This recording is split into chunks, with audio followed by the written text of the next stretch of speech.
Hello everyone, Tammy here. Welcome to my channel. Okay, so today I am doing Masterboard Monday. It's been a really long time since I've done that, but I have a bunch of scraps and I want to just kind of get them all used up if I can. As much as I can. And today I am lighting my candle for the new month of November. A month traditionally of counting our blessings and sharing gratitude, and I try to make a habit of doing that every day. I feel very blessed for where I live and that I'm in decent health, that I have beat cancer. I'm just grateful for a lot of things. And that's why I am lighting my candle today. So, to carry on the gratitude theme, my friend Caryl and I at Free Spirit Arts, we started a hashtag called Let's Make Together 2025, and we started it as a way of her and I to make things together, do similar projects, or not similar projects, as we saw in whatever October. So we started the Let's Make Together. We started it in, I believe, in May. And we have a theme every month. And this month our theme is, the overall theme for the month is gratitude. And so that's what we're doing. So for the month, any video that I do that's not a short or just a quick announcement, so any video, like content video that I do, I will be sharing at the beginning of the video. I'll be just sharing some appreciation for some channels. Randomly, the first couple of videos, they're in a specific order, but then after that, they're just going to be appreciations and shout outs randomly at the beginning of every video. And on Thursdays, we will be doing hashtag Thankful Thursday, and we, each of us on our own channels in our own manner, will be drawing names for a just an appreciation gift, just something that we want to send you, a random list. I'm lucky because I have a list of my current active subscribers from the giveaway that I did this morning for my 500 subscribers. I had a Road to 500 that kind of went all summer, and I hit my 500, and I did the drawing earlier today. And so I have a list of about 40 active subscribers. So because I already have a list, I will draw from that. So that's what we have going on in the month of November. So the first, I'm going to use these as actual pockets. I also have some scraps here that I'm going to work on another video coming very soon. So what I would like to do is I would like to share appreciation for a couple of big channels that I've discovered when I first started junk journaling. And they were channels that I found some inspiration. I learned a few things, and but they were big channels, big, lots and lots of subscribers, and I did not engage. I was intimidated, and yeah, I just watched. I watched a lot of videos. And so the first one is Jenny Belly, and I mentioned her in my 10 things I learned on YouTube. She was the first artist, online kind of presence that I saw that did art journaling. And then she shared some stuff about junk journaling, and it didn't really catch on right away. I followed her. She has a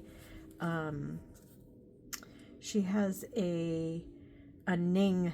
It's called Ning. It's a Ning channel that she hosts a bunch of classes, and it's free to join her Ning community. And I had joined, pretty soon after I discovered her. And so she was the first person I ever heard say the words junk journals, and she has a very strong opinion about junk journals. So if you're gonna call your journal a junk journal, it better be a junk journal as far as she's concerned. And that was fine. I didn't have any problems with that at all. She thinks that a junk journal should be 100% made of only junk. And I realize that in its popularity and its growth, it's really hard to do. But I still love her. I still follow her. I still have a bunch of my classes. Most of them I've actually done all of the activities, but I can go back to them at any point on her membership channel, and I think that's really cool. And then once I really kind of discovered YouTube, I found, I think the first like junk journal artist that I discovered was Pam at the Paper Outpost, and learned a bunch from her, like about glue and things like that. So and I learned a lot about just using up junk, using up scraps. So I watched a lot of her videos, and then I discovered Rachel at Roxy Creations and Gail Augustinelli. So Rachel had a Roxy's weekly challenge, and I actually kind of stepped in on that pretty quickly. I liked the idea of having kind of a prompt and then making some things from that prompt. I really liked that. I think I might make something out of that too. And then of course Gail, we all know and adore Gail. And again, learned a whole bunch, watched tons and tons and tons of her videos, never commented. It was very, I just didn't know. I didn't know what I was going to do. I didn't know if junk journaling was going to be a thing for me. And yeah, so this video is dedicated to those four amazing artists. I'm sure they have to have some idea of what an inspiration they are to so many people starting out in this community. Very very lucky to have found them, and I feel very lucky to be on this path of junk journaling. It's so fun. I enjoy it so much, and now donate journals to the cancer center, and yeah, it's just it's really, really cool. So that is my appreciations, gratitudes today.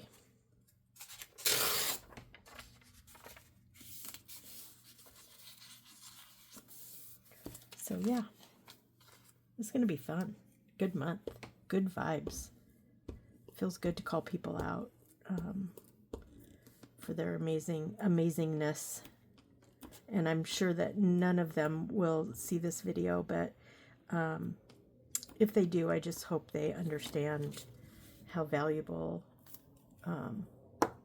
what they do is. And they've been doing it a long time. Long time, those, especially Jenny Belly. Wow, she's been in the artist community for so long.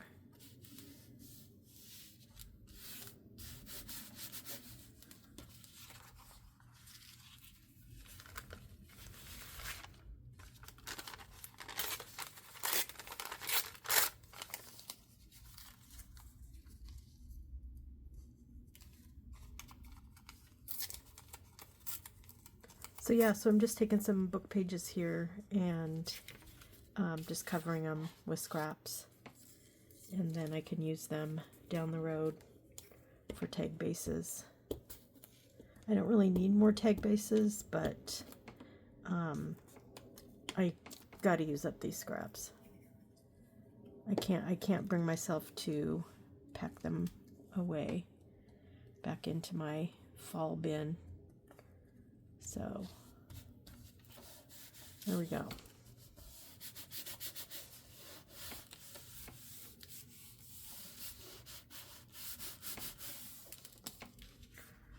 Okay, there's one.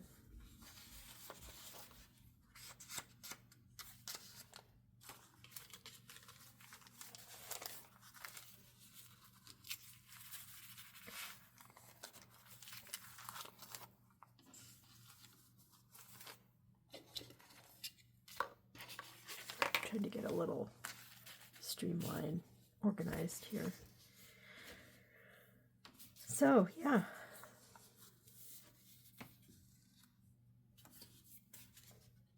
Did I already say I hope you had a great Halloween? We had a super, super rainy, gross, cold night on Halloween. We did hear some trick-or-treaters actually came on our street, which is very weird. We live like in a dead-end cul-de-sac, and not many people come down this way. But we didn't have any candy, so we had our lights. Our lights were out. We have an issue. I was reading a thing on Nextdoor. I don't know if in your communities you have anything like that, but people were complaining about people leaving bowls of candy out on their porch. And I have to be honest, when my kids were young, and you know, this was years ago, in the early 2000s, you know, 25 years ago, we would leave a bowl of candy out when we were out trick-or-treating. And when we got back, almost always there was still a little bit of candy left in there, so people didn't, like, you know, take all of it. But another thing, I mean, if we got a lot of trick-or-treaters, we would either have to drug and crate our dogs, or just leave a bowl of candy out on the porch. I mean, those are our only two options. And it's not because we don't want to, you know, see the kids and that we're being lazy. And there were just people on Nextdoor that were accusing people of being lazy and everything else. But if our male dog gets out and someone has a dog with them on a leash, my male dog will attack it. I know that, and I choose not, we don't walk him, we don't take him out in public. When we go to the vet, we call ahead to make sure that we can get into a room. We're extremely cautious about that. And I know I'm not the only one that has a dog. And he's a corgi, and he's the sweetest dog with people. He just does not, no way, no how, like other dogs. And that's just the way it is. I don't, And so I find it kind of insulting that people say, oh, you're just being lazy, just putting it out there because you don't want to get up when the doorbell rings and come answer the door. No. In fact, I love to see the little kids in their costumes, and it's so fun. And yeah, you're just being very closed-minded when you say something like that. We just know, we know our limits, we know our animals, and yeah, we're just not gonna take a chance. And both of my dogs would be, even our female would sneak out. She'd be fine. She would come home, but she could get hit by a car. She could, I mean, there's just so many things that could happen, when your dog gets out. It's not just, it's, yeah. So anyway, that's my Halloween rant. And yes, one of us could, sit upstairs and, but we got rid of our second TV, so we only have one TV, so you'd have to, busy yourself doing something else, which you could do, but, whatever. It is what it is. And he's old. Our male is old, so he's not going to be around with us much longer, so we're just keeping him peaceful, and yeah.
Okay, so I got 3, I think, finished. I used up almost all of my scraps. This is all I have left of the little pieces. I do have some of this. This is all deli paper, and I wanted to cover most of the book page, so this is a little transparent, so I chose not to use it. And these are pretty big pieces too, so I can do something kind of fun with them. But I am going to do then another little scrap busting session and use some of this. So anyway, I have this one. I have this one. And this one. So these are my Masterboard Monday contributions. And I know Penny at Penny's Crafty Creations, she does Masterboard Monday. I don't think she does it every Monday, but I know it's something that she likes to do, and I like to do it too. I like to, especially when I want to get rid of scraps quickly. It's a really good way to quickly use up your scraps. But that's all I got for today. I hope that you have a great rest of your day. Remember to be good to yourself, be kind to each other, and, you know, think of and write down at least one thing that you're grateful for today. And I will talk to you soon. Bye.